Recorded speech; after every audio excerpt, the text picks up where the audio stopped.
Desember, bulan November ujung-ujung kita sudah merasakan satu suasana Natal, ya. Karena kita sudah mulai bermusyawarah tentang Natal, apa baju kita, apa uniform kita, apa kita mau masak, apa kita mau makan, bagaimana kita buat decoration, bagaimana penyediaan makanan, apa persembahan kita. Ini topik-topik yang dibicara di ujung bulan-bulan November, ya kan? Ini bagaimana sikap kita menyambut Natal. Ada banyak orang mengambil sikap berbagai di dalam menyambut Natal.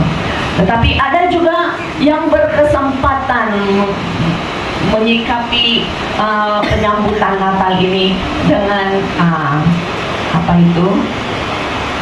Kepala tiger. Ya kan, kesempatan, ya. Dengan kepala tiger, dengan kepala apa lagi itu ya? Kepala babi. Ya. Banyak kesempatan orang. Inilah kesempatan untuk berpesta. Ya. Banyak orang memiliki sikap-sikap yang tersendiri dalam hal menyambut kelahiran Tuhan Yesus Kristus. Nah, di dalam pembacaan kita di sini, bagaimana kita mau belajar apa sikap yang sesungguhnya yang kita perlu ada di dalam menyambut Natal sebenarnya. Nah, di dalam pembacaan kita di sini tentang orang Majus, ini tidak asing ya, orang Majus ini.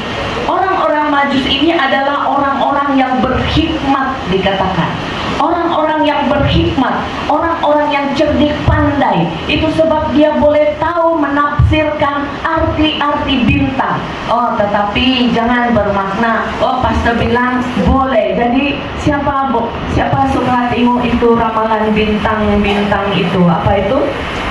Apa nama bintang-bintang itu? Horoskop kan.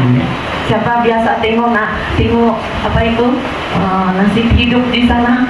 Biasanya yang bintangnya ini, jodohnya ini, ya kan, orangnya seperti ini, ya kan, ada kan itu. Tapi itu dulu kan, saya percaya tidak ada sudah itu kan. Ini orang ini dia dapat mentafsirkan bintang, ya. Dan mereka ini adalah orang kafir, orang yang memang agama kafir lah, ya, yang menyembah dewa, kepercayaan. Dan ada beberapa penafsir yang mengatakan bahwa orang Majus dari timur ini sebenarnya bukan raja. Ini ada yang menafsirkan begitu. Dia adalah seorang orang-orang yang kalau kita di sini ini orang pandai. Kamu paham kalau pastor cakap orang pandai? Ada orang dia sakit, dia tanya kawan dia, saya mau tanya kau, pastor saya di mana di sini ada orang pandai? Paham? Siapa itu? Bomo.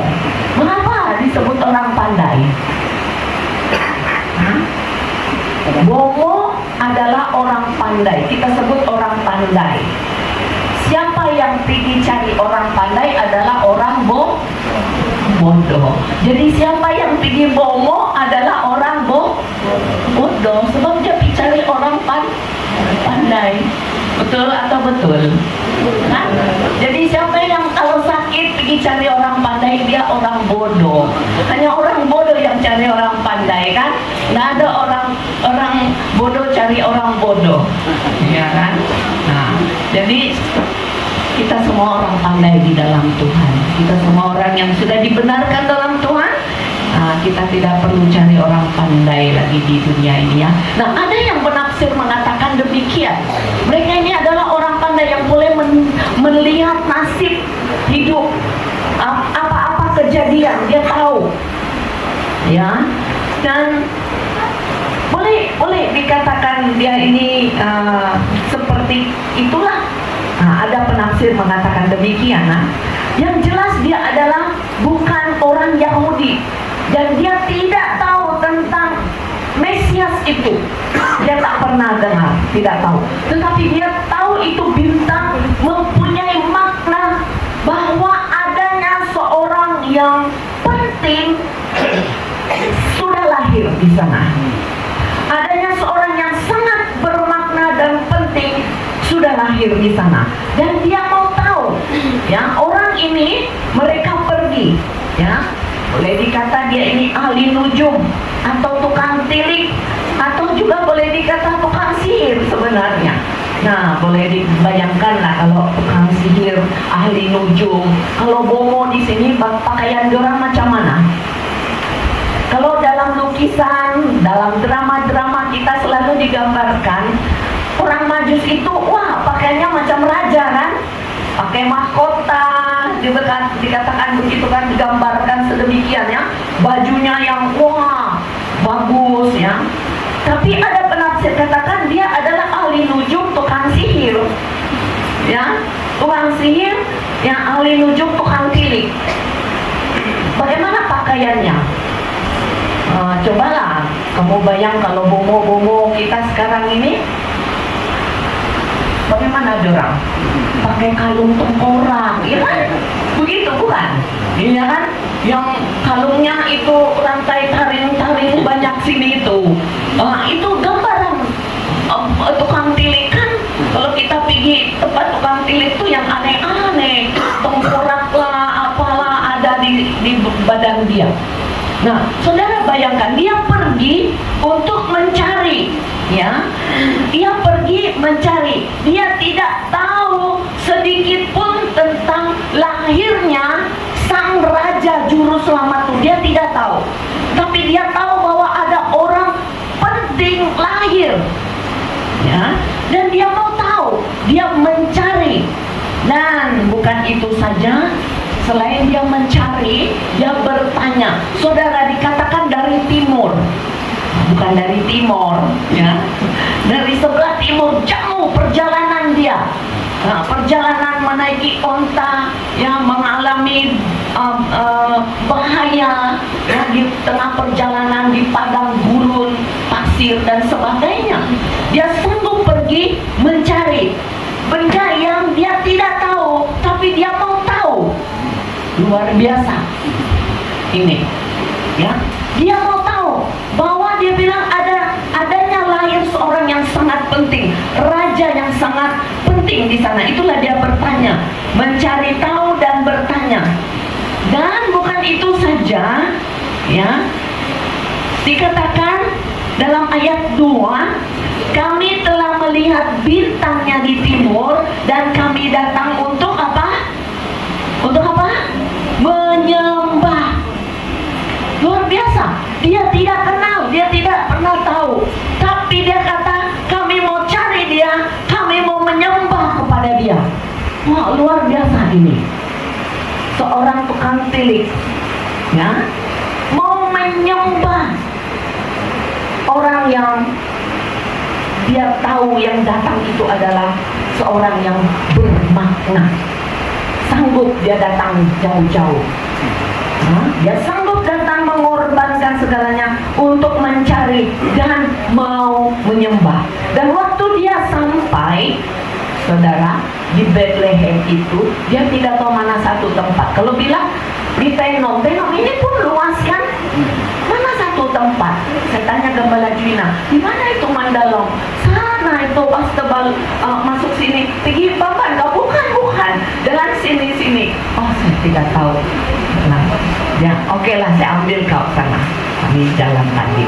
Dan luas. So, perlu bertanya. Dan orang Majus ini yang bertanya, di Yerusalem itu ada seorang raja di sana. Dan dia pergi berjumpa. Nah, ini satu sikap yang pertama, yaitu orang Majus. Orang Majus yang tidak tahu, tapi mencari tahu, bertanya, dan menyembah. Itu sikap yang dia ada. Cari tahu dan mau menyembah yang dia cari tahu itu. Dia menyembah. Tuhan memanggil orang siapa saja. Tuhan tidak panggil orang Yahudi saja. Tuhan panggil semua orang, termasuk saudara dan saya.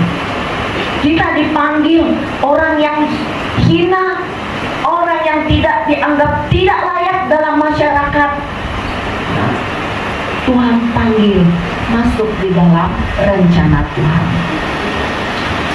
Gereja kita ini adalah gereja untuk semua orang, bukan? Cobalah kalau itu orang Majus atau Bomo yang pakai taring itu, kalung tengkorak semua datang masuk di sini. Di sini ada Bomo di kampung, ya. Nah, seandainya lah kan, seandainya ada Bomo masuk di sini dengan pakai kalung yang, dengan pakaian yang wah, dengan topi yang, pasti kita akan semua tengok dia karena pakaiannya mencurigakan kita. Mungkin gembala akan tanya, "Brother, mungkin kau salah tempat ini kan?" Iya kan? Ini tempat gereja, ya kan? Kita mungkin akan tanya, kenapa ini ada Bomo masuk di sini? Salah tempat, iya kan? Begitu. Tetapi ia datang, Tuhan memanggil mereka. Saudara, jauh perjalanan dia sanggup mencari. Kita gereja dekat saja, kita banyak alasan mau pergi gereja kan? Ya kan? Dekat saja gereja, kita banyak alasan, ya, mau pergi gereja, mau datang menyembah Tuhan, banyak alasan kita, ya kan? Mari Natal ini bersikaplah seperti orang Majus, mencari dan menyembah, datang di rumah Tuhan.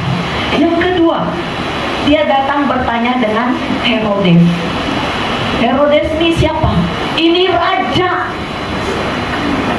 raja yang diangkat oleh Romawi untuk memerintah wilayah Yehuda, Yerusalem waktu itu, ya. Dan raja ini sangat kejam.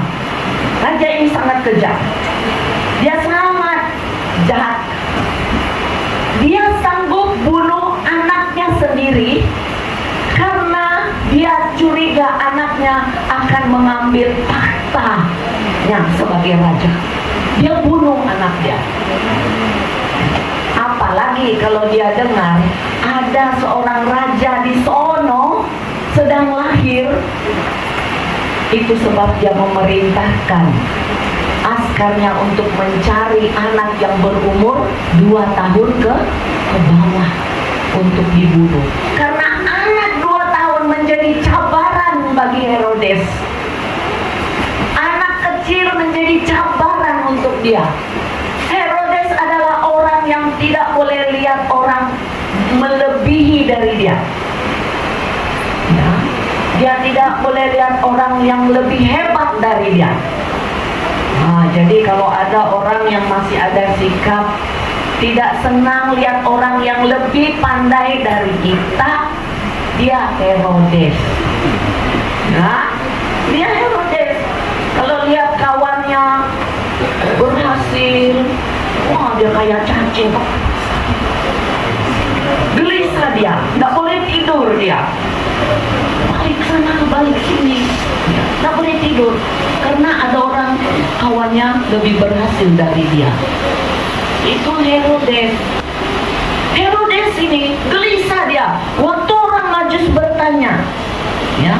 Ketika Herodes mendengar hal itu, terkejutlah ia beserta seluruh Yerusalem. Dia tidak tahu. Nah ini Herodes ini tidak tahu, tetapi mencari tahu untuk apa? Membunuh. Kalau orang Majus tadi dia tidak tahu, tapi dia mencari tahu untuk apa? Untuk menyembah raja di atas segala raja. Tetapi Herodes ini dia tidak tahu, dia pun cari tahu kan, sama seperti orang Majus, dia cari tahu juga siapa itu raja yang baru dilahirkan itu. Caranya dia panggil siapa? Imam besar, ya. Dia panggil imam-imam, dia kasih kumpul imam-imam dan ahli Taurat imam-imam kepala dan ahli Taurat ini. Dia tanya dengan mereka. Dia betul-betul antusias. Ya, ingin tahu betul siapa itu.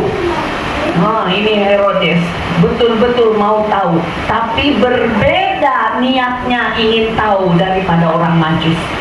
Dia punya niat tersembunyi yang jahat, busuk hati. Nah, busuk hati. Herodes memiliki hati yang busuk. Ya, mau tahu siapa itu. Bukan mau puji Tuhan, ya, tapi dia merancang untuk membunuh. Inilah Herodes. Ya. Orang yang sangat jahat, tidak boleh lihat orang senang, tidak boleh lihat orang bahagia. Ya kan? Nah, Herodes orang yang jahat. Sampai ada satu kaisar berkata begini, lebih baik jadi babinya Herodes daripada jadi anaknya Herodes. Kenapa? Sebab Herodes tidak makan babi. Jadi memang dia tidak akan suruh orang untuk potong itu babi. Sebab dia tidak makan babi, Herodes. Jadi dia bilang lebih bagus jadi babinya Herodes daripada jadi anaknya. Dia sanggup bunuh anaknya karena dia takut anaknya akan mengambil alih tahta. Inilah Herodes, ya, raja yang begitu jahat dan memiliki sikap hati yang busuk. Ya. Tidak senang lihat orang senang, mencari kebenaran untuk kepentingan pribadi, mencari kebenaran untuk kepentingan diri. Bagaimana kita di sini? Ya, melayani Tuhan.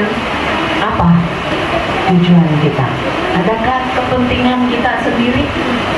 Ya, kita melayani Tuhan untuk mencari pujian. Kalau kita tidak kena puji, kita sudahlah, sampai di sini saja pelayanan saya. Saudara, melayani Tuhan jangan cari pujian, ya, sebab Tuhan Yesus saja pun tidak disenangi orang, kan?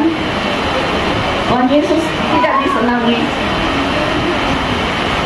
padahal Tuhan Yesus tidak melakukan kejahatan apapun.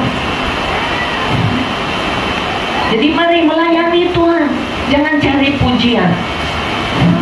Datang di gereja untuk menyembah Tuhan. Datang di gereja bukan untuk cari sesuatu di gereja. Apa yang gereja boleh buat untuk saya? Apa yang saya boleh buat di dalam gereja? Ya kan? Apa yang saya boleh lakukan untuk rumah Tuhan? Jangan datang di gereja untuk cari sesuatu saja. Ikut Tuhan, jangan cari berkatnya. Cari Tuhan, berkatnya akan ikut. Amin. Ya. Kalau kita pergi gereja supaya kita diberkati, supaya kita sembuh, supaya anak saya berhasil, supaya saya sukses dalam pekerjaan, dalam studi saya. Bila kita gagal dari semua yang kita mau dapatkan, kita kecewa, kita hilang dari gereja ini. Tapi apabila kita datang di gereja, karena kita memang harus sebagai umat Tuhan menyembah kepada Tuhan, Yesus adalah Tuhan yang patut kita sembah. Kita datang di gereja karena Yesus ada, kita menyembahnya. Maka berkatnya Tuhan. Urusan Tuhan itu memberkati kita. Jadi jangan kita kejar-kejar berkatnya. Jika kita pegang Tuhan Yesus, berkatnya memang milik kita, betul? Ya, betul. Ada di sebuah kampung, ya, ini cerita dongengnya. Di sebuah kampung ada seekor naga. Naga itu setiap pagi dia buang tai emas. Jadi ada perjanjian kejadian di kampung itu, siapa orang pertama yang awal bangun nampak itu tai naga itu, emas itu adalah milik dia. Jadi ada seorang bapak, dia memang bangun lebih awal. Dia berdiri di dekat tuh kolam naga. Dia sudah nampak, dia tak ambil. Dan datang seorang bapak, itu punya, kau tidak ambil. Itu punya, itu perjanjian kita di kampung ini. Tidak, dia bilang. Dululah kau ini, dia bilang. Kalau kau mau, kau ambillah, dia bilang. Lalu untuk apa kau berdiri di sana? Dia kata, saya bukan mau itu emasnya, saya mau itu naganya. Sebab apabila saya dapat itu naga, memang tai emasnya itu memang saya punya. Nah, ini satu gambaran kan, banyak kita kejar tai naga. Iya kan? Kita lebih penting itu tainya daripada naganya. Lebih penting berkatnya. Yesusnya terabaikan. Nah, saudara, kita belajar daripada orang Majus, sikap orang Majus. Yang ketiga adalah imam kepala dan ahli Taurat. Nah, imam kepala ini adalah seorang ahli kitab, seorang yang pandai tentang hukum Taurat, seorang yang mengajar tentang Taurat, tentang hukum, pakar di dalam Pentateuch, ya, 5 buku Musa itu. Pakar, dia tahu, ya, punya pengetahuan Alkitab, punya pengetahuan kitab yang sangat tinggi, ya. Dan ia juga adalah seorang penafsir dan pengajar yang menerapkan hukum itu di dalam kehidupan berjemaat. Itu sebab waktu ditanya di manakah, itu Herodes tanya kepada mereka. Mereka tahu, ini mereka pandai, eksegesenya betul, ya. Dikatakan di sini, ya, ada tertulis dalam kitab Nabi, dia bilang, ya. Dan engkau Bethlehem tanah Yudea, di mana dapat ini ayat ini dalam Perjanjian Lama, dalam Mika 5 kan ayat 1. Saudara, imam kepala dan ahli Taurat tahu itu di dalam Perjanjian Lama memang sudah dikatakan tentang kelahiran Yesus. Dia tahu, dapat mengartikan, dapat menafsirkan, dapat menjawab pertanyaan yang sulit daripada Herodes. Ya. Ini kalau raja bertanya, kita tidak boleh jawab. Memang taruhannya adalah kepala. Tapi mereka pandai jawab. Mereka dapat jawab. Sebab hari-hari itu kitab itu di kepala otak mereka. Ini para imam ahli Taurat ini, pakar dalam hukum. Tetapi saudara, bagaimana sikap orang imam ini? Mereka tahu kan? Mereka tahu, tetapi tidak mencari dan tidak menyembah. Mereka tahu bahwa yang datang itu adalah yang dijanjikan di dalam Mika pasal 5 ayat 1 itu. Itu. Yang raja datang lahir ini adalah itu yang dijanjikan dalam Mika itu. Tahu, tapi dia beritahu dan dia diam-diam saja. Dia tidak begini, oh sudah datangkah? Oh kalau begitu mari kita ramai-ramai pergi melawan, ya kan? Sebab ini memang yang dijanjikan, yang dinanti oleh orang Israel, Raja Mesias yang dijanjikan, yang akan menyelamatkan umat Israel. Itu yang dijanjikan. Itu sebab sampai sekarang orang Israel masih tunggu Mesias yang akan membebaskan umat Israel. Itulah banyak orang Israel yang belum percaya Yesus. Nah, saudara dikasih dalam Tuhan, inilah sikap daripada imam kepala dan ahli Taurat. Ya. Pengetahuan apa yang dia tahu tidak mengubah hidupnya.